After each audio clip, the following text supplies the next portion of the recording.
Bakal calon Wakil Presiden Muhaimin Iskandar menyebut kasus pelanggaran etik berat yang menjerat Ketua Mahkamah Konstitusi. Saya koreksi, mantan Ketua Mahkamah Konstitusi Anwar Usman merupakan tragedi yudikatif. Muhaimin menghormati keputusan Majelis Kehormatan MK yang memberhentikan Anwar Usman dari posisinya sebagai Ketua MK. Tanggapannya gimana Pak? Tanggapan gimana Pak? Terkait pembelaan dari Pak Anwar Usman? Dengan keputusan tersebut ada tragedi yudikatif. Harapannya gimana Pak? Terkait Ya kita berharap mari kita jaga kekuasaan yudikatif kedepannya harus selamat.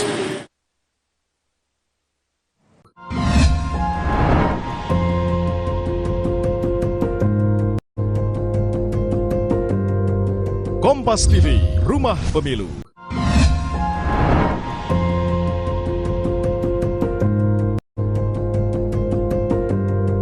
Kompas TV, Rumah Pemilu.